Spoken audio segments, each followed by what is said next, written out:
ഒന്നും നമ്മളോട് എസ്സേ ആയിട്ട് ചോദിക്കാവുന്ന ക്വസ്റ്റ്യൻ ആണ്. ചില ക്വസ്റ്റ്യൻസ് ഇൻഡിപെൻഡന്റ് എസ്സേ അല്ല, ഷോർട്ട് എസ്സേസ് ആണ്.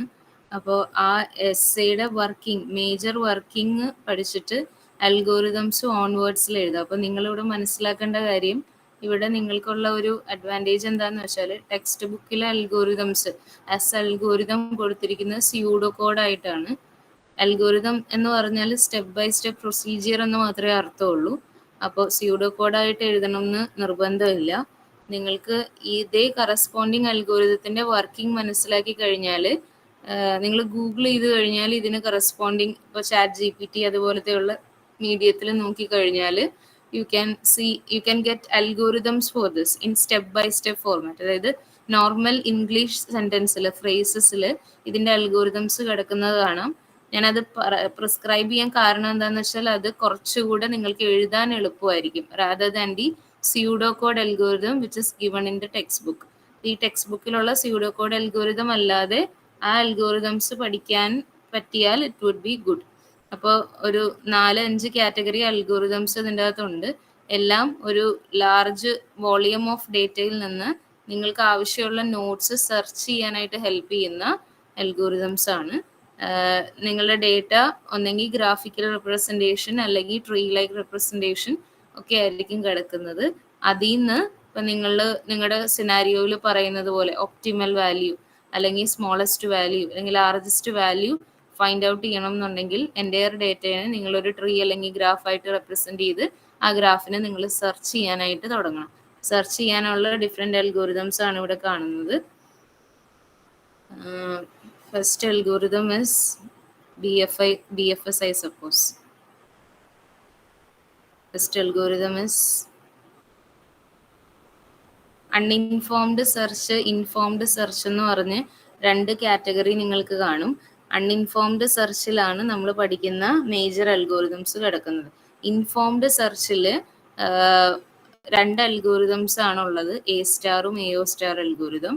ഇൻഫോംഡ് സെർച്ചും ഇൻഫോംഡ് സെർച്ചും തമ്മിലുള്ള വ്യത്യാസം എന്താണെന്ന് വെച്ചാൽ, ഇപ്പോൾ 2 നോഡുകൾ തമ്മിൽ നിങ്ങൾക്കൊരു ലിങ്ക് കാണാം. 2 നോഡ്സിന് കണക്റ്റഡ് ആണെങ്കിൽ അവ തമ്മിൽ കണക്ട് ചെയ്തിട്ടുള്ള ഒരു ലിങ്ക് കാണും.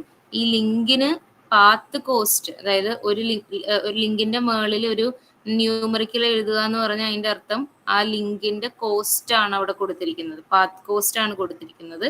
അങ്ങനെ പാത്ത് കോസ്റ്റ് കൊടുക്കാതെ നോട്ട്സും ആ നോട്ട്സ് തമ്മിൽ കണക്റ്റഡ് ആയിട്ടുള്ള ലിങ്കും മാത്രമാണ് നിങ്ങൾക്ക് പ്രീ ഇൻഫോർമേഷൻ ആയിട്ട് തന്നിരിക്കുന്നതെന്നുണ്ടെങ്കിൽ അത്തരത്തിലുള്ള സെർച്ചിനെ നിങ്ങൾ അൺഇൻഫോംഡ് സെർച്ച് എന്ന് വിളിക്കും. അതായത് ഇൻ ബിറ്റ്വീൻ പാത്തിന്റെ കോസ്റ്റ് നിങ്ങൾക്ക് അറിയില്ല അല്ലെങ്കിൽ നിങ്ങൾക്ക് ഗിവൺ ആയിട്ട് തന്നിട്ടില്ലെങ്കിൽ അത്തരത്തിലുള്ള സെർച്ചിന് നിങ്ങൾക്ക് അൺഇൻഫോംഡ് സെർച്ച്, ചില ടെക്സ്റ്റുകളിൽ ബ്ലൈൻഡ് സെർച്ച് എന്ന് പറഞ്ഞ് കാണാം. അപ്പൊ അതിന്റെ എക്സാമ്പിൾസ് ആണ് നമ്മളിവിടെ ആദ്യം പഠിക്കുന്ന കുറച്ച് സെർച്ചുകൾ: breadth first, depth first, uniform cost, iterative deepening, depth first search, bidirectional. S A ആയിട്ട് ചോദിക്കാവുന്നത് BFSഉം DFSഉം ഐട്രേറ്റീവ് ഡീപ്പനിങ് ഡെപ്ത് ഫസ്റ്റ് സെർച്ചും ആണ്. യൂണിഫോം കോസ്റ്റും ബൈ ഡയറക്ഷണൽ സെർച്ചും എസ് എ വോളിയത്തിൽ നിങ്ങൾക്കില്ല. BFSന്റെ കേസ് പറയുകയാണെങ്കിൽ, when you visit a node first it will cover all the nodes which are in the same breadth അല്ലെങ്കിൽ സെയിം ലെവലിലുള്ള നോഡുകളെയാണ് ആദ്യം കവർ ചെയ്യുന്നത്. പിന്നെ ദ നെക്സ്റ്റ്, ആ രീതിയിലാണ് നിങ്ങൾ പോകുന്നത്. ഇതാണ് ഞാൻ പറഞ്ഞ അൽഗോരിതം ആസ് സ്യൂഡോ കോഡ്. അതിന്റെ സോൾവിങ് ഒരു എക്സാമ്പിൾ സഹിതം ഇവിടെ കൊടുത്തിട്ടുണ്ട്. എക്സാമ്പിൾ സോ ഈസി, ലൈക്ക് നമ്മൾ പറഞ്ഞ ലോജിക്കിൽ ഓരോരോ ലെവലിലുള്ള നോട്ട്സുകളെ കവർ ചെയ്താണ് ലോവർ ലെവൽസിലേക്ക് വരുന്നത്. ഗോൾ സ്റ്റേറ്റ് എങ്ങനെ അച്ചീവ് ചെയ്തു എന്ന് ചോദിച്ചു കഴിഞ്ഞാൽ, നിങ്ങളുടെ ലിസ്റ്റില് ഒരു നോഡ് പോലും, ഒരു സക്സസർ നോഡ് പോലും നിങ്ങൾ ഡിസ്കാർഡ് ചെയ്യാൻ പാടില്ല. എല്ലാ നോട്ട്സും നിങ്ങളുടെ അതായത് നമ്മുടെ നമുക്കൊരു ഫസ്റ്റ് ഒരു സെറ്റ് വാല്യൂ ഉണ്ടാവും. ഇനീഷ്യലി അത് എംപ്റ്റി ആയിരിക്കും, കാര്യം നിങ്ങൾ നോഡൊന്നും നിങ്ങൾ വിസിറ്റ് ചെയ്തിട്ടുണ്ടാവില്ല. ലാസ്റ്റ് കേസിൽ വരുമ്പോൾ നിങ്ങളുടെ നോഡ് എന്ന് പറയുന്നത് ആ ലിസ്റ്റിന്റെ ഉള്ളിൽ, ആ സെറ്റിന്റെ ഉള്ളിൽ കണ്ടെയ്ൻഡ് ആണെങ്കിൽ you can say that you have found out the particular node and you have covered all the nodes. ഇതാണ് BFSന്റെ അൽഗോരിതം. അപ്പൊ അത് ഈ രീതിയിൽ എഴുതാൻ പറ്റുന്നവർക്ക് എഴുതാം, അല്ല ഇതിന്റെ തന്നെ കംപ്ലീറ്റ് തിയറിറ്റിക്കൽ ആയിട്ട് ആ രീതിയിലും നിങ്ങൾക്ക് എക്സ്പ്ലെയിൻ ചെയ്യാം. initialize set s fail if open, that is empty, terminate with failure. How will you choose all nodes, remove a leftmost state, say a from the open? Termination condition reach ചെയ്യുന്നത് എങ്ങനെയാന്ന് വെച്ചാൽ if A element of goal node terminate with success, അല്ലെങ്കിൽ അങ്ങനത്തെ ഒരു node അവിടെ ഇല്ല, then how will you expand, discard the successors of A if it is already in open, insert only remaining successors on right end of open. അത് അങ്ങനെയാണ് നമ്മൾ B F എസിൽ ചെയ്യുന്നത്. പക്ഷെ you will not insert the successors on the right end in case of D F S. D F എസിലേക്ക് നിങ്ങൾ D F എസിന്റെ കേസിൽ ഈ ഒരു കാര്യം മാത്രമേ നിങ്ങൾ ഡിഫർ ചെയ്യുള്ളൂ. റൈറ്റ് എൻഡിലേക്കുള്ള നോട്ട്സ് അല്ല നിങ്ങൾ ആഡ് ചെയ്ത് പോകുന്നത്, മറിച്ച് ഡെപ്ത് വൈസ് മാക്സിമം പോകാവുന്നതേ നിങ്ങൾ പോവുള്ളൂ. അതിന്റെ ഒരു എക്സാമ്പിൾ സഹിതം ഇവിടെ എങ്ങനെയാണ് ഓരോരോ നോഡ്, അതായത് നിങ്ങൾക്ക് 2 ലിസ്റ്റ് ആയിരിക്കുമല്ലോ, ഇനീഷ്യലി ഓപ്പണും പിന്നെ ക്ലോസും ആയിരിക്കും ഉണ്ടായിരിക്കുക. അപ്പോൾ ഓപ്പണിലേക്ക് നിങ്ങൾ ഓരോരോ നോഡിലേക്ക് എടുത്തു വെക്കും, വിസിറ്റ് ചെയ്യുന്നതിന് നിങ്ങൾ ക്ലോസ്ഡിലേക്ക് എടുത്തു വെക്കും. അവസാനം at the end you can see this would be covered with all the notes. അതിന്റെ ടൈമും സ്പേസ് കോംപ്ലക്സിറ്റിയും കൊടുത്തിട്ടുണ്ട്.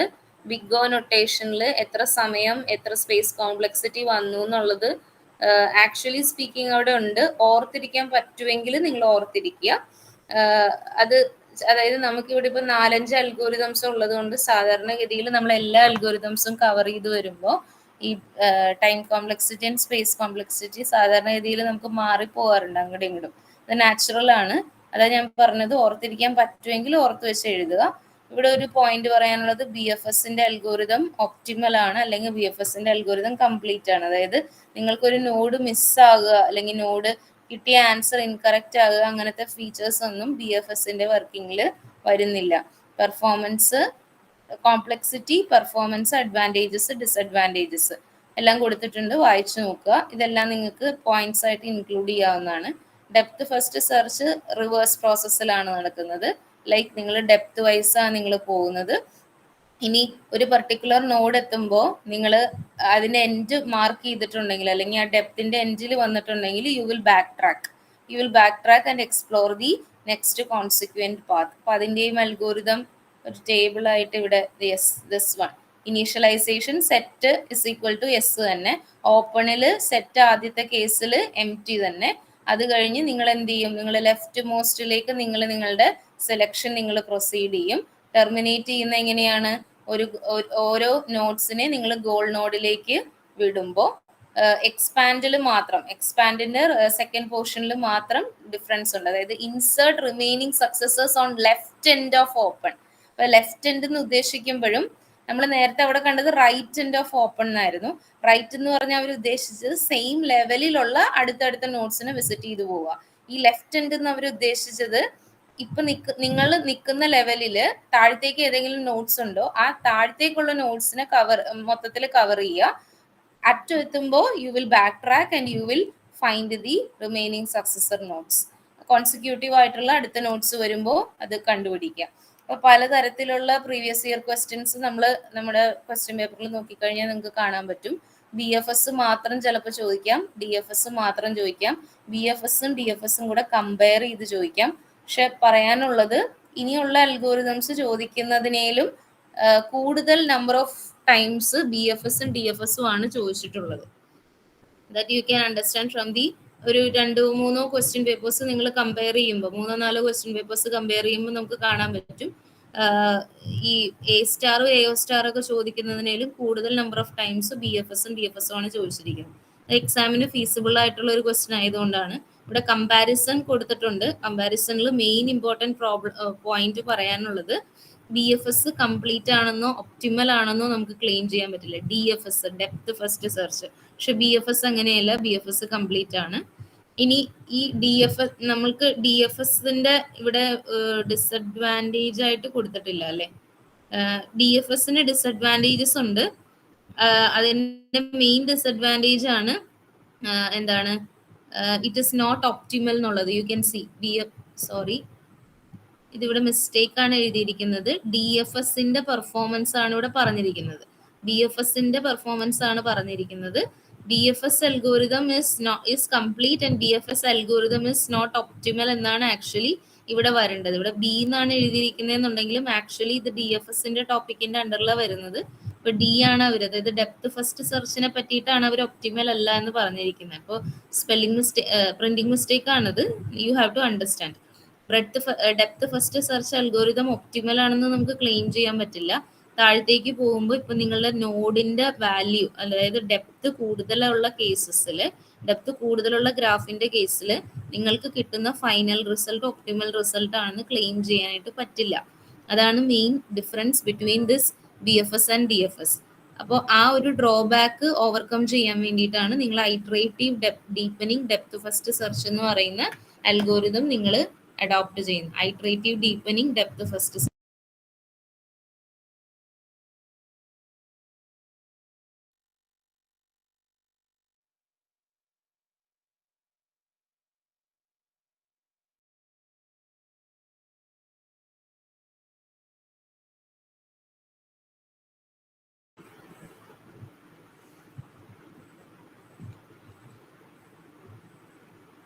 Iterative deepening depth first search. അപ്പൊ ഇതിൽ നമ്മൾ ചെയ്യുന്നത് എങ്ങനെയാന്ന് വെച്ചാൽ BFSന്റെയും DFSന്റെയും മെത്തഡോളജി ഒരുമിച്ച് നമ്മൾ അപ്ലൈ ചെയ്യും. അതായത് ഡെപ്ത് കൂടുതലുള്ള കേസസിൽ ഫസ്റ്റ് സ്റ്റേറ്റിൽ you will start with the procedure of BFS വെച്ച് സ്റ്റാർട്ട് ചെയ്തിട്ട് DFS വെച്ച് സ്റ്റാർട്ട് ചെയ്തിട്ട് മാക്സിമം ഡെപ്ത് കണ്ടുപിടിച്ചതിന് ശേഷം you will proceed with BFS. അതായത് level by level execution next ഫേസിൽ നിങ്ങൾ ചെയ്യും. ഐട്രേറ്റീവ് ഡീപ്പനിങ് ഡെപ്ത് ഫസ്റ്റ് സെർച്ചിന്റെയും അൽഗോരിതം ഇവിടെ കൊടുത്തിട്ടുണ്ട്. ഞാൻ പറഞ്ഞതുപോലെ ഒരൊറ്റ സ്റ്റെപ്പേ ഉള്ളൂ. അതായത് ഒരു ഫോർ എക്സാമ്പിൾ ഇപ്പൊ ഇവിടെ പറയുവാണെങ്കിൽ ആദ്യം നമ്മൾ അതിന്റെ ലെവൽസ് നിങ്ങൾ എന്ത് ചെയ്യണം, നിങ്ങൾ ഫൈൻഡ് ഔട്ട് ചെയ്യണം. ഇപ്പൊ ലെവൽസ് കിട്ടാനായിട്ട് നിങ്ങൾ ഈ ലെഫ്റ്റ് എൻഡിൽ നിന്ന് സ്റ്റാർട്ട് ചെയ്യുന്ന നിങ്ങൾ first level, second level, third level, fourth level എത്തുമ്പോൾ പിന്നീട് ലെഫ്റ്റ് എൻഡിലേക്ക് പോകാനായിട്ട് നിങ്ങൾക്ക് നോട്ട്സ് ഇല്ല. So you are getting an idea that this tree consist of basically 4 levels. Fourth level എത്തിക്കഴിഞ്ഞാൽ പിന്നെ നിങ്ങൾക്ക് സെർച്ചിങ് നിങ്ങൾക്ക് എന്ത് ചെയ്യാം, ലെവൽ വൈസ് ചെയ്യാം. അതായത് BFS മോഡിൽ ചെയ്യാം. Starting with DFS and after getting the or after confirming the levels you are going for DFS level. ഇതും ആക്ച്വലി സ്പീക്കിംഗ് നിങ്ങളോട് ചോദിക്കാവുന്ന ഒരു എസ്സേ ക്വസ്റ്റ്യൻ ആണ്. പക്ഷെ എന്താണ്, ഒരു എസ്സേ മോഡൽ ചോദിക്കില്ല. 5 മാർക്സിന്റെ എല്ലാം ഷോർട്ട് ആൻസർ ആയിട്ട് ചോദിക്കാം. ടൈം സ്പേസ് കോംപ്ലക്സിറ്റി കൊടുത്തിട്ടുണ്ട്, അഡ്വാൻറ്റേജ് ഡിസഡ്വാൻറ്റേജ് കൊടുത്തിട്ടുണ്ട്. ജനറലൈസ്ഡ് ആയിട്ടുള്ള ഒരു അണ്ടർസ്റ്റാൻഡിങ് നിങ്ങൾക്ക് ഉണ്ടാവേണ്ടത് എന്താന്ന് വെച്ചാൽ ഇതിന്റെ ടൈം ആൻഡ് സ്പേസ് കോംപ്ലക്സിറ്റി എന്ന് പറയുന്നത് BFSന്റെയും DFSന്റെയും കോംപ്ലക്സിറ്റീനെ കമ്പയർ ചെയ്യുമ്പോൾ സ്മോളർ വാല്യൂ ആയിരിക്കും. അതായത് എന്താണോ നിങ്ങൾ BFSന്റെ കോംപ്ലക്സിറ്റി എന്ന് പറഞ്ഞ് നിങ്ങൾ ഡിനോട്ട് ചെയ്യുന്നത്, അല്ലെങ്കിൽ DFSന്റെ കോംപ്ലക്സിറ്റി എന്താണ് എന്ന് പറഞ്ഞ് നിങ്ങൾ ഡിനോട്ട് ചെയ്യുന്നത്, അതിനേലും ഒപ്റ്റിമൽ വാല്യൂ ആയിരിക്കും, അല്ലെങ്കിൽ അതിനേലും കുറവുള്ള ടൈം ആൻഡ് സ്പേസ് കോംപ്ലക്സിറ്റി ആയിരിക്കും ഈ ഐട്രേറ്റീവ് ഡീപ്പനിങ്ങിൽ നിങ്ങൾ DFSൽ നിങ്ങൾ കാണുന്നത്. അതുപോലെ തന്നെ അഡ്വാൻറ്റേജ് ഡിസഡ്വാൻറ്റേജ് പഠിക്കാനുണ്ട്. Bidirectional search is nothing but you are searching in both direction. ഒരു ട്രീ ഉണ്ടെങ്കിൽ ആ ട്രീയിൽ ചില കേസസിൽ നമുക്ക് ചില ട്രീയുടെ സ്ട്രക്ചർ അനുസരിച്ച് നിങ്ങൾക്ക് BFS ആണെങ്കിലും DFS ആണെങ്കിലും പ്രൊസീഡ് ചെയ്യാൻ കമ്പ്യൂട്ടേഷണലി കോംപ്ലക്സ് ആയിരിക്കും. അപ്പൊ ആ കേസിൽ നിങ്ങളിപ്പോ നിങ്ങളുടെ റൂട്ട് നോഡായിട്ട് നിങ്ങൾ ഇനീഷ്യലൈസ് ചെയ്യുന്ന നോഡ് ആക്ച്വൽ റൂട്ട് ആയിരിക്കണം എന്നില്ല, അല്ലെങ്കിൽ ആക്ച്വൽ റൂട്ട് ആക്കിയാലും അതിന്റെ കോംപ്ലക്സിറ്റിയിൽ നിങ്ങൾക്ക് ഒരു ബെറ്റർ കോംപ്ലക്സിറ്റി അല്ലെങ്കിൽ ഒരു ബെസ്റ്റ് കോംപ്ലക്സിറ്റി കിട്ടണം എന്നില്ല. ആ കേസിൽ നിങ്ങൾക്ക് ബോത്ത് ഡയറക്ഷനിൽ നിങ്ങൾക്ക് സെർച്ചിങ് സ്റ്റാർട്ട് ചെയ്യാം. ബോത്ത് ഡയറക്ഷനിൽ സെർച്ചിങ് സ്റ്റാർട്ട് ചെയ്യുമ്പോൾ you will get A particular node which is known as insertion node നിങ്ങൾ കണ്ടുപിടിക്കും. അപ്പോൾ അത്തരത്തിൽ വർക്ക് ചെയ്യാവുന്ന അൽഗോറിതംസിനെയാണ് നിങ്ങൾ ബൈഡയറക്ഷണൽ സെർച്ച് സ്ട്രാറ്റജി, ഗ്രാഫിന്റെ പ്രോപ്പർട്ടി അനുസരിച്ചാണ് ബൈഡയറക്ഷണൽ സെർച്ച് സ്ട്രാറ്റജി നിങ്ങൾ യൂസ് ചെയ്യുന്നത്. അപ്പൊ അതും ഒന്ന് ജസ്റ്റ് നോക്കുക. ഇനി ഇവിടെയാണ് നിങ്ങൾക്ക് ഏറ്റവും എളുപ്പത്തിൽ നിങ്ങൾക്ക് പഠിക്കാവുന്ന, അതായത് നമ്മളിപ്പോ 4 അൽഗോരിതത്തിനെ പറ്റി പറഞ്ഞു. അതിൽ ഇത് രണ്ടും BFSും DFSും മെയിൻ എസ്സേ ആയിട്ട് ചോദിച്ചിട്ടുള്ള ക്വസ്റ്റ്യൻ ആണ്. ഇത് രണ്ടും ഷോർട്ട് ആൻസർ ആയിട്ട് പഠിക്കാവുന്ന ക്വസ്റ്റ്യൻ ആണ്, IDDFSും ബൈഡയറക്ഷണൽ സെർച്ചും. ഇഫ് ആപ്ലിക്കബിൾ എന്ന് പറഞ്ഞത് വേറെ ഒന്നുമല്ല, എല്ലാ ട്രീസിലും ബൈഡയറക്ഷണൽ സെർച്ച് യൂസ് ചെയ്യേണ്ട ആവശ്യമില്ല, അല്ലെങ്കിൽ ആവശ്യകതയില്ല, യൂസ് ചെയ്യാറില്ല. ബൈ ഡയറക്ഷണൽ സെർച്ച് അപ്ലൈ ചെയ്യാൻ ആപ്ലിക്കബിൾ ആയിട്ടുള്ള ട്രീയിൽ മാത്രം നമ്മൾ ഈ പറയുന്ന പ്രോപ്പർട്ടി നമ്മൾ അല്ലെങ്കിൽ ആ ഒരു സെർച്ച് സ്ട്രാറ്റജി നമ്മൾ യൂസ് ചെയ്താൽ മതി. അപ്പോൾ എല്ലാത്തിൻ്റെയും ടൈം ആൻഡ് സ്പേസ് കോംപ്ലക്സിറ്റി ആണ് ആ ടേബിളിൽ കൊടുത്തിരിക്കുന്നത്. Just go through it. And ഈ പറയുന്ന അൽഗോരിതം ഒപ്റ്റിമം ആണോ കംപ്ലീറ്റ് ആകുമോ എന്നുള്ള കേസും പറഞ്ഞിട്ടുണ്ട്. അപ്പോൾ ഒപ്റ്റിമം അല്ലാത്ത അല്ലെങ്കിൽ കംപ്ലീറ്റ് അല്ലാത്ത ഗ്രാഫ് എന്ന് പറയുന്നത് അല്ലെങ്കിൽ മെത്തേഡ് എന്ന് പറയുന്നത് DFS മാത്രമാണ്, ബാക്കിയൊക്കെ ഒപ്റ്റിമം ആണ്. അപ്പൊ അവിടെ കൊടുത്തിരുന്നത് സ്പെല്ലിംഗ് അല്ലെങ്കിൽ പ്രിന്റിംഗ് മിസ്റ്റേക്ക് ആണെന്നുള്ളത് എനിക്ക് ഈ ടേബിൾ കാണുമ്പോൾ മനസ്സിലാവും. DFS ഒപ്റ്റിമം ആണെന്ന് അവിടെ പറയുന്നുണ്ട്, but DFS is not optimum. DFS complete അല്ല എന്നാണ് അവിടെ പറഞ്ഞിരിക്കുന്നത്. ആക്ച്വലി അത് DFS ആണ് കംപ്ലീറ്റ് അല്ലാത്തത്. അപ്പൊ ആ ഒരു ഇത് നിങ്ങൾക്ക് ക്വസ്റ്റ്യൻസ് ചോദിക്കുമ്പോൾ നിങ്ങൾക്ക് അത് ആൻസറിൽ ഇൻക്ലൂഡ് ചെയ്യാം.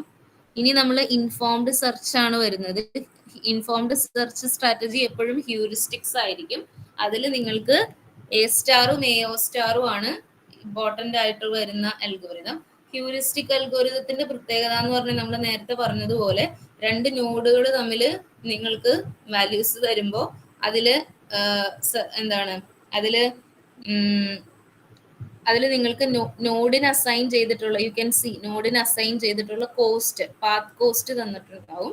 അതായത് അപ്പോൾ പാത്ത് കോസ്റ്റ് തരുമ്പോൾ മിനിമൽ കോസ്റ്റ് വരുന്ന നോഡ്സ് തമ്മിലായിരിക്കും നിങ്ങൾ, അതായത് ഇപ്പൊ 2 നോഡ്സ് തമ്മിലുള്ള ഡിസ്റ്റൻസ് കണ്ടുപിടിക്കാനായിരിക്കും നിങ്ങളോട് ചോദിക്കുന്നത്, അല്ലെങ്കിൽ മിനിമൽ പാത്ത് കണ്ടുപിടിക്കാനായിരിക്കും ഈ അൽഗോരിതംസ് യൂസ് ചെയ്ത് നമുക്ക് പ്രോബ്ലം വരുന്നത്. Rather than searching for A node, 2 nodes തമ്മിലുള്ള പാത്ത് നിങ്ങൾക്ക് അറിയാവുന്നതുകൊണ്ട് ഹ്യൂറിസ്റ്റിക്സ് ആയതുകൊണ്ട് നിങ്ങൾ മിനിമൽ കോസ്റ്റ് കണ്ടുപിടിക്കാനായിരിക്കും നിങ്ങളുടെ പ്രൊസീജിയർ ആയിട്ട് നിങ്ങളോട് ചോദിക്കുന്നത്. മെയിൻലി A സ്റ്റാർ ഇവിടെ കിടപ്പുണ്ട്.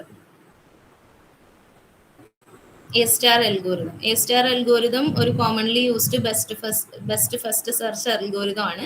ബെസ്റ്റ് ഫസ്റ്റ് സെർച്ച് അൽഗോരിതം എന്താന്നുള്ളത് ഹ്യൂറിസ്റ്റിക് അപ്രോച്ച് യൂസ് ചെയ്തിട്ടുള്ള ഒരു അൽഗോരിതം ആണെന്നേ ഉള്ളൂ. മേളിൽ അതിന്റെ തിയറി കിടപ്പുണ്ട്. If you want it you can use. അവിടെ നമ്മൾ എപ്പോഴും ഒരു നോഡിൽ നിന്ന് അടുത്ത നോഡിലേക്ക് പോകുമ്പോൾ ഒന്നിൽ കൂടുതൽ പാത്ത് അവൈലബിൾ ആയിരിക്കും.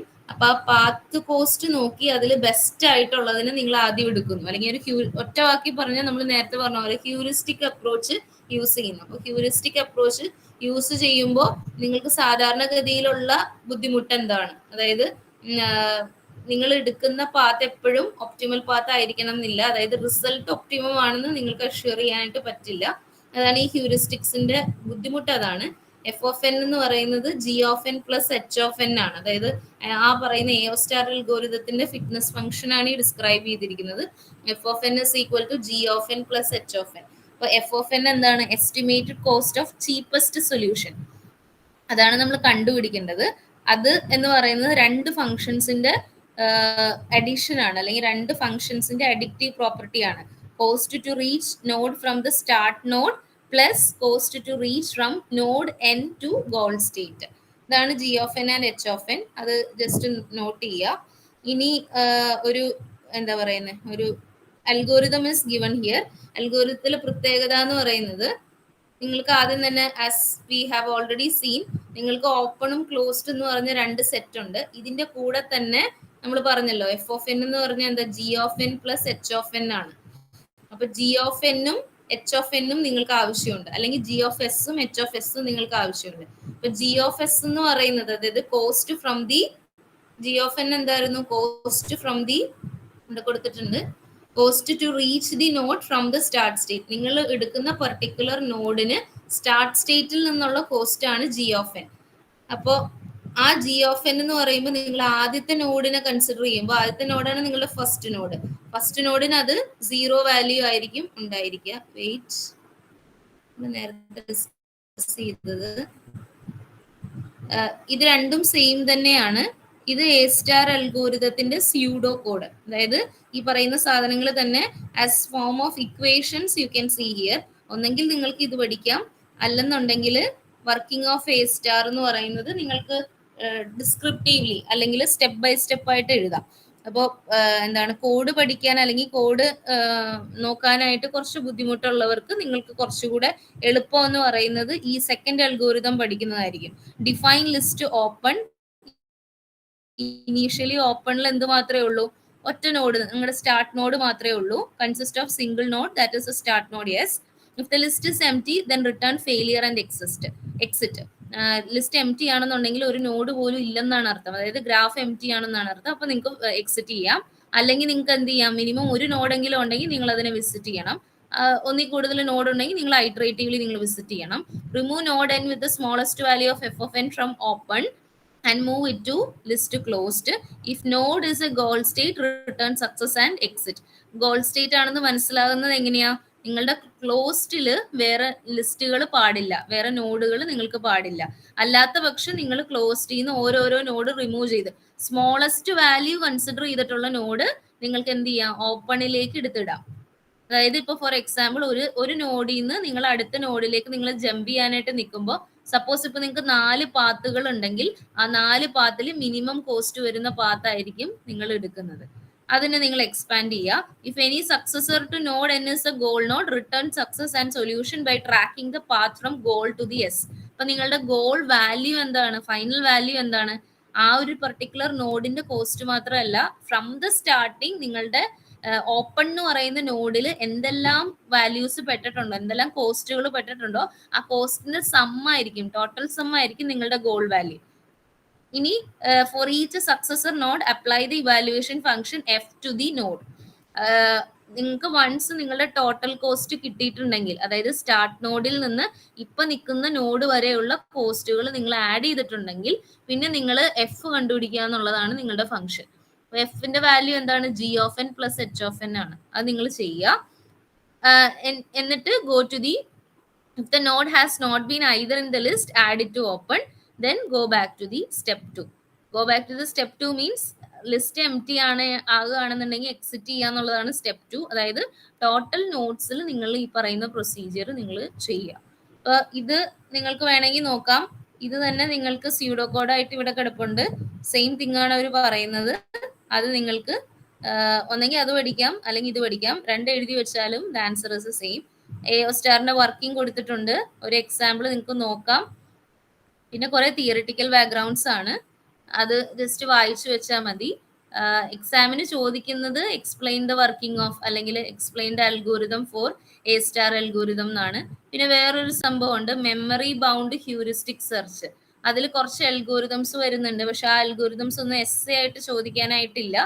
ഐട്രേറ്റീവ് ഡീപ്പനിങ് എ സ്റ്റാർ ഉണ്ട്, റിക്കർസീവ്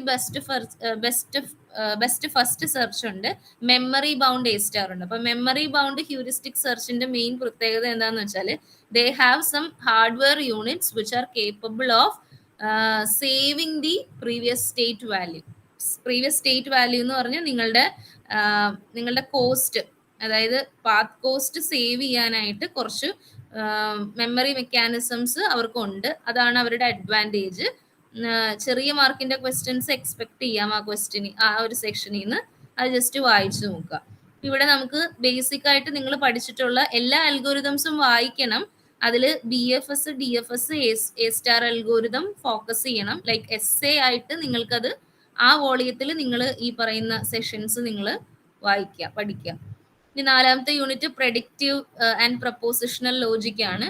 അത് നമ്മൾ ഈ ലാസ്റ്റ് പഠിച്ചിട്ടുള്ള 4 മൊഡ്യൂൾസിൽ നിന്ന് വളരെ എളുപ്പമുള്ളൊരു മൊഡ്യൂളാണ്. അതിൽ ഏറ്റവും, അതായത് essay ലൈക്ക് നിങ്ങൾ പഠിക്കേണ്ടത്, നിങ്ങൾ മാത്തമാറ്റിക്സിൽ അതായത് ലോജിക്സ് മാത്തമാറ്റിക്സിൽ നിങ്ങൾ കവർ ചെയ്തിട്ടുള്ള കാര്യമായിരിക്കുള്ളൂ ഈ പ്രപ്പോസിഷണൽ ലോജിക്. അതായത് ഏതൊരു നമ്മുടെ ഇംഗ്ലീഷ് സ്റ്റേറ്റ്മെന്റും അല്ലെങ്കിൽ ഏതൊരു സിറ്റുവേഷനെയും നിങ്ങൾക്ക് അതൊരു മാത്തമാറ്റിക്കൽ നൊട്ടേഷൻ ആയിട്ട് നിങ്ങൾക്ക് എഴുതാം, അല്ലെങ്കിൽ നിങ്ങൾക്ക് അതിനെ കൺവേർട്ട് ചെയ്യാം. അതിന് നിങ്ങൾക്ക് കുറച്ച് പ്രപ്പോസിഷൻസിന്റെ ആവശ്യമുണ്ട്. പ്രപ്പോസിഷൻസ് തന്നെ ബേസിക്കലി ആറ്റോമിക്കും ഉണ്ട്, കോമ്പൗണ്ടും ഉണ്ട്. ആറ്റോമിക് പ്രപ്പോസിഷൻ എന്ന് പറഞ്ഞാൽ ഒരു പെർട്ടിക്കുലർ ലോജിക്ക് മാത്രമേ ആ ഒരു സ്റ്റേറ്റ്മെന്റ് കൊണ്ട് നിങ്ങൾക്ക് കിട്ടത്തുള്ളൂ. അതിനെ നിങ്ങൾക്ക് സബ് ഡിവൈഡ് ചെയ്യാൻ പിന്നീട് പോസിബിൾ അല്ല. പക്ഷേ ഒന്നിൽ കൂടുതൽ ആറ്റോമിക് സ്റ്റേറ്റ്മെന്റ്സിന് നിങ്ങൾക്ക് കുറച്ച് ഓപ്പറേറ്റേഴ്സ് യൂസ് ചെയ്ത് അല്ലെങ്കിൽ കണക്റ്റീവ്സ് യൂസ് ചെയ്ത്, ഫോർ എക്സാമ്പിൾ ആൻഡ്, ഓർ തുടങ്ങിയിട്ടുള്ള കണക്റ്റീവ്സ് യൂസ് ചെയ്ത് നിങ്ങൾക്ക് കോമ്പൗണ്ട് പ്രപ്പോസിഷൻസ് ആക്കി വെക്കാം. അപ്പൊ ആ ഒരു ഏരിയയിൽ നിന്നൊക്കെ 4.4 വരെയുള്ള ഏരിയയിൽ നിന്ന് ചെറിയ ചെറിയ ഡെഫിനിഷൻസ് ഉണ്ട്. ചെറിയ മാർക്കുകൾക്ക് ചോദിക്കാം ആറ്റോമിക് പ്രൊപ്പോസിഷൻ എന്താണ്, കോമ്പൗണ്ട് പ്രൊപ്പോസിഷൻ എന്താണെന്ന് ചോദിക്കാം. എന്നിട്ട് ഈ കോമ്പൗണ്ട് പ്രൊപ്പോസിഷൻസ് ക്രിയേറ്റ് ചെയ്യാനായിട്ട് നമുക്ക് കുറെ കണക്റ്റീവ്സ് ഉണ്ട്. ആ കണക്റ്റീവ്സ് ഏതാണെന്ന് നമുക്ക് പഠിക്കാം. ഇപ്പോൾ 4.5 is an essay question. അതുപോലെ തന്നെ 4.7 എന്താണ് എസ് എ ആയിട്ട് ചോദിക്കാവുന്ന ക്വസ്റ്റ്യൻ ആണ്. അപ്പോൾ എസ് എ ചോദിക്കാന്ന് പറയുമ്പോൾ ഈ ഒരു മൊഡ്യൂളിൽ നിന്ന് നിങ്ങൾക്ക് ചോദിക്കുന്ന എസ് എ എന്ന് പറയുന്നത് ഒത്തിരി എഴുതാനല്ല. അതായത് ഫോർ എക്സാമ്പിൾ ഇപ്പൊ നിങ്ങൾ 2 ഷീറ്റ്സ് മാത്രമേ നിങ്ങൾക്ക് എഴുതേണ്ട ആവശ്യം ഉണ്ടാവുള്ളൂ. പക്ഷെ that would be an essay question. For example 4.7 അങ്ങനെയാണ് ഇത് റൂൾസ് ഓഫ് ഇൻഫറൻസ് എലാബറേറ്റ് ചെയ്യാൻ, അതായത് explain any 5 rules of inference എന്ന് പറഞ്ഞായിരിക്കും ക്വസ്റ്റ്യൻ. പക്ഷെ ആ ക്വസ്റ്റ്യനിൽ നിങ്ങൾ ആകെ എഴുതേണ്ടത് 5 റൂൾസ് മാത്രമാണ്. 5 സെറ്റ് ഓഫ് റൂൾസ് നിങ്ങൾ എഴുതിയാൽ ആ എസ് എ കംപ്ലീറ്റ് ആയി. പറയുമ്പോൾ അതൊരു 1 or 2 പേജസ് ഉണ്ടാവുള്ളൂ. പക്ഷെ റൂൾ സെറ്റ് തെറ്റിയാൽ you will lose the mark. ഇവിടെ എഴുതാനായിട്ട് അധികം തിയറിറ്റിക്കലി ഇല്ലാത്ത മൊഡ്യൂളാണ്. ഇവിടെ നമ്മൾ പഠിക്കേണ്ടത് ഇതെങ്ങനെയാണ് ഇതിനെ റെപ്രസെന്റ് ചെയ്യുന്നത്, എങ്ങനെയാണ് ഇതിനെ കണക്ട് ചെയ്യേണ്ടത്, എങ്ങനെയാണ് ഇതിൽ ഓപ്പറേഷൻസ് ചെയ്യേണ്ടത്. ഓപ്പറേഷൻസ് ചെയ്യാനായിട്ട് നിങ്ങൾക്ക് റൂൾസ് വേണം. 4.5 ഇസ് എൻ എസ് എ. നമുക്ക് നോക്കാം. ആറ്റോമിക് ആൻഡ് എന്താണ് ഇവിടെ നിങ്ങൾക്ക് കാണാൻ പറ്റും. ലോജിക്സിൽ നമ്മൾ പറഞ്ഞല്ലോ ഓരോരോ ഇംഗ്ലീഷ് സ്റ്റേറ്റ്മെന്റ്സിനെയും നിങ്ങൾക്ക് എന്ത് ചെയ്യാം, കറസ്പോണ്ടിങ് പ്രപ്പോസിഷൻസ് ആയിട്ട് നിങ്ങൾക്ക് കൺവേർട്ട് ചെയ്യാം. അപ്പൊ നിങ്ങളുടെ സ്റ്റേറ്റ്മെന്റ്സ് എന്ന് പറയുന്നത് എന്ത് കാറ്റഗറി സ്റ്റേറ്റ്മെന്റ്സും ആകാട്ടോ. അതിവിടെ അവർ പറയുന്നുണ്ട്. ഒരു ക്വസ്റ്റിനെ നിങ്ങൾക്ക് ഒരു പ്രപ്പോസിഷൻ ആക്കി മാറ്റാം. അതുപോലെ തന്നെ ഒരു കമ്പാരിസൺ സ്റ്റേറ്റ്മെന്റിനെ പ്രപ്പോസിഷൻ ആക്കി മാറ്റാം. അല്ലെങ്കിൽ നിങ്ങൾ ഈ പറയുന്ന ഇതുപോലത്തെ ഒരു ഇക്വേഷനെ നിങ്ങൾക്ക് പ്രപ്പോസിഷൻ ലോജിക് ആയിട്ട് മാറ്റാം. whatever be the kind of sentence that can be converted into a proposition logic. Proposition ലോജിക്കിന്റെ സിൻടാക്സ് പറയുന്നതിന് മുന്നേ 2 ടൈപ്പ് ഉണ്ട്. ആറ്റോമിക് ഉണ്ട്, കോമ്പൗണ്ട് ഉണ്ട്. ആറ്റോമിക് എന്ന് പറഞ്ഞാൽ എന്താണ്, ഒരു സിംഗിൾ മീനിങ് മാത്രം കൺവേ ചെയ്യും. Venus is a closest planet to sun in the solar system എന്ന് പറയുന്ന ഒരു പ്രപ്പോസിഷൻ ആണ്. അതുപോലെ തന്നെ 7-3 ഒരു പ്രപ്പോസിഷൻ ആണ്. പക്ഷെ കോമ്പൗണ്ട് പ്രപ്പോസിഷൻസിൽ എന്ത് ഉണ്ടാവും, യു ക്യാൻ സീ ഇവിടെ ഒരു ആൻഡ് ഉണ്ട്. ഈ ആൻഡിന് മുന്നേ വരുന്നത് ഒരു പ്രപ്പോസിഷനും ഒരു ആറ്റോമിക്കും it is very hot outside എന്ന് പറയുന്ന അടുത്ത പ്രപ്പോസിഷനുമാണ്. ഒന്നെങ്കിൽ ആൻഡ് ആയിരിക്കും, അല്ലെങ്കിൽ ഓർ ആയിരിക്കും, അല്ലെങ്കിൽ നോട്ട് ആയിരിക്കും. പല കണക്റ്റീവ്സ് ഉണ്ട്. ഏതെങ്കിലും കണക്റ്റീവ്സ് വെച്ചിട്ട് അവർ കണക്റ്റഡ് ആയിരിക്കും ഈ പറയുന്ന കോമ്പൗണ്ട് സ്റ്റേറ്റ്മെന്റ്സ് എന്ന് പറയുന്നത്. പിന്നെ നിങ്ങൾക്ക് കണക്റ്റീവ്സിൽ കൺജക്ഷൻ ഉണ്ട്. Conjunction is and. ഡിസ്റ്റിങ്ഷൻ ഉണ്ട്. Distinction is or. ആൻഡിനും ഓറിനും നോട്ടിനും എല്ലാം ഇവർ യൂസ് ചെയ്യുന്ന ഒരു കൺവെൻഷൻ, ആ ഓപ്പറേഷന്റെ സിമ്പിൾ നിങ്ങൾ പഠിച്ചു വെക്കണം. ആൻഡ് എന്ന് പറഞ്ഞാൽ ഇതാണ് സിമ്പിള്. ഓർ എന്ന് പറഞ്ഞാൽ വി ടൈപ്പ് ആണ് സിമ്പിള്. പിന്നെ നിങ്ങൾക്ക് നെഗേഷൻ ഉണ്ട്. നെഗേഷൻ ആണ് നോട്ട്. ഇംപ്ലിക്കേഷൻ ഉണ്ട്. ഇംപ്ലിക്കേഷൻ മീൻസ് നിങ്ങളുടെ ആരോ ആണ് implication. That is first is giving you the result of second. If then goes for the proposition. അതാണ് ഇംപ്ലിക്കേഷൻ. അതുപോലെ തന്നെ first statement is implying the second statement. Second statement is in turn implying the first statement means it is bidirectional. അങ്ങനെ 4 തരം എന്താണ് connectives നിങ്ങൾക്ക് അവിടെ പഠിക്കാം. Semantics deals with the meaning of the എന്താണ് പ്രപ്പോസിഷൻസ്. അതായത് നമ്മൾ സ്റ്റേറ്റ്മെന്റ്സിനെ നിങ്ങൾക്ക് കണക്ട് ചെയ്യുമ്പോൾ എന്ത് തരം മീനിങ് ആണ് അവർ ഇൻഫർ ചെയ്യുന്നത്. പിന്നെ ട്രൂത്ത് ടേബിൾ വാല്യൂസ്, അത് ചെറിയ ക്ലാസ്സിൽ ലോജിക്സ് ആയിട്ടാണ്, ലോജിക്കൽ ട്രൂത്ത് ടേബിൾ ആയിട്ടാണ് നിങ്ങൾ കണ്ടിട്ടുള്ളത്. അത് തന്നെ നിങ്ങൾ എക്സാമിന് എഴുതി വരും, ചോദിക്കുമ്പോൾ എഴുതിയാൽ മതി. അതായത് എ ബി ദ റിസൾട്ട്. അപ്പൊ എയുടെ വാല്യൂ 0 0 0 1 1 0 1 1 വരുമ്പോ കറസ്പോണ്ടിങ് ഔട്ട്പുട്ട്സ് എന്താണെന്നുള്ളത് ഓൾറെഡി നിങ്ങൾ പഠിച്ചിട്ടുണ്ട്. ഇവിടുത്തെ ആകെ വ്യത്യാസം എന്താന്ന് വെച്ചാൽ അവർ യൂസ് ചെയ്യുന്ന നൊട്ടേഷൻസ് വേറെയാണ്. ആൽഫ, നോട്ട് ആൽഫ, അതിൽ F of 0 negation, T of 1 അതായത് false of 0 corresponding true of 1 എന്ന് പറഞ്ഞാണ് എഴുതിയിരിക്കുന്നത്. പക്ഷെ that is very similar to your 0 negation is 1. Meaning same ആണ്, പക്ഷെ അവർ യൂസ് ചെയ്തിരിക്കുന്ന നൊട്ടേഷൻ ഡിഫറെന്റ്. ഇതിൽ നമ്മുടെ 0 1 പോലത്തെ പഴയത് എഴുതിയാൽ മതി. ഇവർ ഈ കൊടുത്തിരിക്കുന്നത് എഴുതണം എന്നൊരു നിർബന്ധമില്ല. പക്ഷെ നിങ്ങൾ എന്തിന്റെ ട്രൂത്ത് ടേബിൾ ആണെന്നുള്ളത് കറക്റ്റ് ആയിട്ട് മെൻഷൻ ചെയ്യണം. നെഗേഷൻ എന്ന് എഴുതണം എന്നില്ല. നോട്ട് ട്രൂത്ത് ടേബിൾ എഴുതി കഴിഞ്ഞാൽ ക്യാപിറ്റൽ N നോട്ട് എന്ന് എഴുതി കഴിഞ്ഞാൽ ഇറ്റ് ഈസ് അണ്ടർസ്റ്റുഡ്. അല്ലെങ്കിൽ ക്യാപിറ്റൽ ആൻഡ് ക്യാപിറ്റൽ ഓ എന്നൊക്കെ പറഞ്ഞ് എഴുതിയാൽ അണ്ടർസ്റ്റുഡ് ആണ്. കണ്ടീഷൻ ഡിസ്ക്രിപ്ഷൻ ഒന്നും എഴുതേണ്ട ആവശ്യമില്ല. ആൻഡ് ഓർ എന്നൊക്കെ എഴുതിയാലും മതി. നിങ്ങൾ പഠിച്ചിട്ടുള്ള അതേ കാര്യം. അത് 2 വേരിയബിളിന്റെ എഴുതാൻ പറഞ്ഞ 2 വേരിയബിളിൽ തന്നെ എഴുതണം. അതായത് 00011011 ആ കാര്യം തന്നെ എഴുതണം. 3 വേരിയബിൾസ് ചോദിച്ചു കഴിഞ്ഞാൽ 000 001 010 എന്ന് പറഞ്ഞ 3 വേരിയബിൾസിനെ കാണിക്കണമെന്നേ ഉള്ളൂ. പക്ഷെ നിങ്ങൾക്ക് 01 നൊട്ടേഷൻ യൂസ് ചെയ്ത് തന്നെ ഈ കാര്യങ്ങളൊക്കെ എഴുതാം. ഇതെല്ലാം ആക്ച്വലി നിങ്ങൾക്ക് അറിയാവുന്നതാണെന്ന് വെച്ചാൽ നിങ്ങൾ വേറെ സബ്ജക്റ്റുകളിൽ നിങ്ങൾ പഠിച്ചിട്ടുണ്ട്. പക്ഷെ ഇത് വേറൊരു നൊട്ടേഷനിൽ വന്നതേ ഉള്ളൂ. അല്ലാതെ നിങ്ങൾ പഠിക്കാത്ത ടോപ്പിക്സ് ഒന്നും അല്ല. ഇനി ലാസ്റ്റ് എന്ന് പറയുന്നത് 4.7 ആണ്. അവിടെ നമ്മള് നിങ്ങൾക്ക് അറ്റോമിക് സ്റ്റേറ്റ്മെന്റ്സും കോമ്പൗണ്ട് സ്റ്റേറ്റ്മെന്റ്സും രണ്ട് തരം കോമ്പൗണ്ട് സ്റ്റേറ്റ്മെന്റ്സ് ഉണ്ടെന്ന് വിചാരിച്ചു. അതിൽ ഓപ്പറേഷൻസ് ചെയ്യാൻ ഉപയോഗിക്കുന്ന റൂൾസ് സെറ്റ് ആണ് പറഞ്ഞിരിക്കുന്നത്. ആക്ച്വലി നിങ്ങൾക്ക് ഒരു 9-10 റൂൾസ് ഉണ്ട്. എസ് എ ആയിട്ട് ക്വസ്റ്റ്യൻ ചോദിച്ചു കഴിഞ്ഞാൽ നിങ്ങൾക്ക് ഒരു 5 മിനിമം ഇതിന്റെ ലിസ്റ്റ് ചെയ്യേണ്ടി വരും. അതായത് നിങ്ങൾ എസ് എയുടെ മാർക്ക് നോക്കുക. നിങ്ങളുടെ മാർക്ക് 10 മാർക്ക് ആണെങ്കിൽ മിനിമം 5 റൂൾ സെറ്റ് ഉണ്ടെങ്കിൽ അല്ലെങ്കിൽ റൂൾസ് ഓഫ് ഇൻഫ്ലുവൻസ് നിങ്ങൾ എഴുതിയിട്ടുണ്ടെങ്കിൽ നിങ്ങൾക്ക് എസ് എ കിട്ടും. ഇതില് കൂടുതലായിട്ട് എഴുതിക്കാനൊന്നുമില്ല. ഈ തിയറി പഠിക്കുന്നത് മൊത്തം നിങ്ങളുടെ അണ്ടർസ്റ്റാൻഡിംഗ് പർപ്പസിന് വേണ്ടിയിട്ടാണ്. അല്ലാതെ എസ് ഐക്ക് നിങ്ങൾ അതൊന്നും ഇൻക്ലൂഡ് ചെയ്യുന്നില്ല. എന്താണ് അതിനകത്ത് പറയുന്നത് പഠിക്കുക, അത്രേ ഉള്ളൂ. 10 മാർക്കാണ് നിങ്ങളുടെ എസ് ഐക്കെങ്കിൽ 5 റൂള് നിങ്ങൾ മിനിമം എഴുതണം. അല്ല 10 കൂടുതൽ, ഫോർ എക്സാമ്പിൾ 12 മാർക്കാണ് ചെയ്യുന്നുണ്ടെങ്കിൽ മിനിമം 6 എഴുതണം. ഈ ടെക്സ്റ്റ് ബുക്കിൽ ഒരു 9-10 കാണും. അപ്പൊ അതിൽ സാമ്പിൾ ആയിട്ട് മോഡസ് റൂളാണ്. അത് പറയുന്നത് then that implies A1 is A2. അതായത് A B ആണെങ്കിൽ A2 ആണ്. A2 ആണ് സ്റ്റേറ്റ്മെന്റ് കൊടുത്തിട്ടുണ്ട്. ആദ്യം നിങ്ങൾ ഫസ്റ്റ് കേസിൽ നിങ്ങൾ ഈ സ്റ്റേറ്റ്മെന്റ് വായിച്ചു നോക്കാം. നൊട്ടേഷൻസ് നമ്മൾ പ്രോപ്പറായിട്ട് ഡീൽ ചെയ്യാൻ പറ്റുന്നില്ല. ആണോ എന്താണ് ആക്ച്വലി ചെയ്യുന്നത് നമ്മൾ മാത്തമാറ്റിക്സ് അല്ലാത്തതുകൊണ്ട് ഫസ്റ്റ് ടൈം നമുക്ക് പ്രോപ്പർ സെൻസ് നമുക്ക് വായിക്കാൻ പറ്റുന്നില്ല. സ്റ്റേറ്റ്മെന്റ് നോക്കുക. എന്ന് പറഞ്ഞാണ് എല്ലാ സ്റ്റേറ്റ്മെന്റ് കൊടുത്തിരിക്കുന്നത്. എന്നിട്ട് നിങ്ങൾ പറയുന്നത് എന്താണെന്നുള്ളത് നോക്കുക. ഇത് മനസ്സിലാക്കാനല്ല ബുദ്ധിമുട്ട്, മറിച്ച് മെമ്മറൈസ് ചെയ്ത് പഠിക്കാനായിട്ടാണ് ബുദ്ധിമുട്ട്. ഇതാണ് സാധാരണ നമ്മൾ ആദ്യം പറഞ്ഞിട്ടുള്ള സംഭവങ്ങളൊക്കെ അധികം ചോദിച്ചില്ല. പക്ഷെ ഈ റൂൾസ് ഓഫ് ഇതെന്ന് പറയുന്നത് ചോദ്യമാണെങ്കിൽ ഈ മുന്നോട്ട് തന്നെ ചോദിക്കുന്നത് ശതമാനം ബന്ധമൊന്നുമില്ല. രണ്ട് വരുന്നതാണ്. ഒരു ബ്ലോക്കിൽ 4 യൂണിറ്റ്സ് ഉള്ളപ്പോൾ സാധാരണ കാണാറില്ല. വരുന്ന കേസിൽ ഇതാണ് റിപ്പീറ്റ് ചെയ്ത് ചോദിച്ചിരിക്കുന്ന ക്വസ്റ്റ്യൻ. മോഡസ് ടോളറൻസ്, അതുപോലെ തന്നെ മോഡസ് ടോളറൻസ് ഉണ്ട്. മോഡസ് ടോളറൻസിൽ നമ്മൾ പറയുന്നത് രണ്ട് റൂൾസ് അവിടെ ഉണ്ടാവും. ഉണ്ടാവും. അതുപോലെ തന്നെ നെഗേഷൻ B1 ആണെന്ന് പറയും. അപ്പൊ അങ്ങനെയാണെങ്കിൽ ആണെങ്കിൽ നമുക്ക് അതിൽ നിന്ന് ഒരു ഇൻഫറൻസ് കിട്ടും. Negation is also true. അതിനാണ് അവർ ഈ രീതിയിൽ റെപ്രസെന്റ് ചെയ്തിരിക്കുന്നത്. അത് തന്നിരിക്കുന്ന ഗിവൺ. പിന്നെ നെഗേഷൻ B ആണെങ്കിൽ നെഗേഷൻ 1 is also true.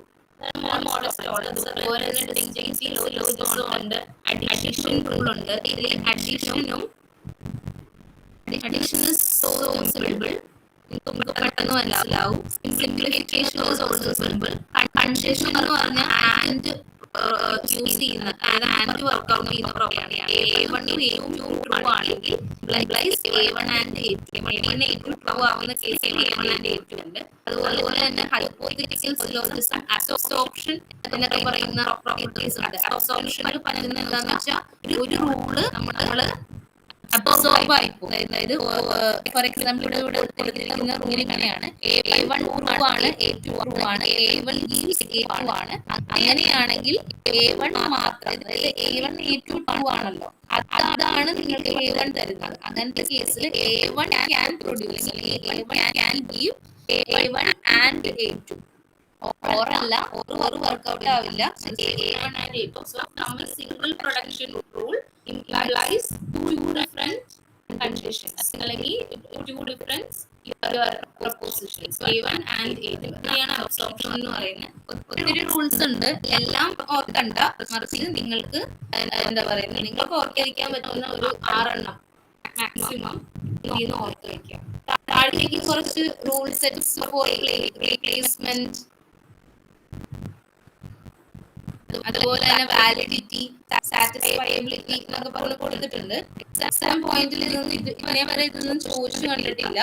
നിങ്ങൾക്ക് മാത്തമാറ്റിക്സ് റിലേറ്റഡ് ലോജിക്സ് പഠിക്കാൻ താല്പര്യമുള്ള ഇൻട്രസ്റ്റ് ഉള്ളവരാണെങ്കിൽ നിങ്ങൾ ഇതെല്ലാം പഠിക്കാം. അതുപോലെ തന്നെ താഴത്തെ എവിടെയോ നിങ്ങൾക്കൊരു എന്താ പറയുക 2 സ്റ്റേറ്റ്മെന്റ്സ് തരുമ്പോൾ ആ സ്റ്റേറ്റ്മെന്റ്സിനെ നോർമൽ നമ്മളുടെ ഹൈപ്പോത്തറ്റിക്കൽ നിങ്ങളുടെ സ്റ്റേറ്റ്മെന്റ്സ് ഫോർ ഓൾ അല്ലെങ്കിൽ ഫോർ ഈച്ച് എന്നൊക്കെ പറയുന്ന പ്രോപ്പർട്ടി വെച്ചിട്ട് ഡിസ്ക്രൈബ് ചെയ്യുന്ന മാനറിസം ഒക്കെ പറയുന്നുണ്ട്. വായിക്കുന്നത് നല്ലതാണ്. ലൈക്ക് നിങ്ങൾ വേറെ കോമ്പറ്റേറ്റീവ് എക്സാംസിനല്ല, നിങ്ങൾക്ക് ലോജിക്സിന്റെ പാർട്ടിൽ നിന്ന് ക്വസ്റ്റ്യൻ വരുമ്പോൾ you would be able to answer all these things. പക്ഷേ ഇവിടുത്തെ എക്സാമിന് സാധാരണഗതിയിൽ ഇതൊന്നും ചോദിച്ചു കണ്ടിട്ടില്ല. അപ്പൊ ഈ മൊഡ്യൂള് നിങ്ങൾക്ക് ശരിക്കും പറഞ്ഞാൽ ഒരു അരമണിക്കൂർ കൊണ്ട് പഠിക്കാവുന്ന മൊഡ്യൂളാണ്. ആയിട്ട് പഠിക്കാമെന്നുണ്ടെങ്കിൽ അങ്ങനെയും പഠിക്കാവുന്നതാണ്. എക്സാം പോയിന്റിൽ നിങ്ങൾ ഇതിനധികം സിഗ്നിഫിക്കൻസ് കൊടുക്കണ്ട. അതല്ലാതെ ML ആൻഡ് AI എന്ന് പറയുമ്പോൾ basically it is a search strategy. സെർച്ചും സോർട്ടും ടെക്നിക്സ് അല്ലെങ്കിൽ നിങ്ങളുടെ ഗെയിമിംഗ് ടെക്നിക്സിന് വരുന്ന അൽഗോരിതമാണ് AI ഫോക്കസ് കൊടുത്ത് പഠിക്കുന്നത്. അതുപോലെ തന്നെ ഇതിൽ ഫോക്കസ് കൊടുത്ത് പഠിക്കേണ്ട ML ഫോക്കസ് കൊടുത്ത് പഠിക്കുന്നത് എന്ന് പറഞ്ഞാൽ classification, clustering and regression techniques. അത് നിങ്ങൾ പഠിച്ചാൽ മതി. ഓക്കെ ആണോ?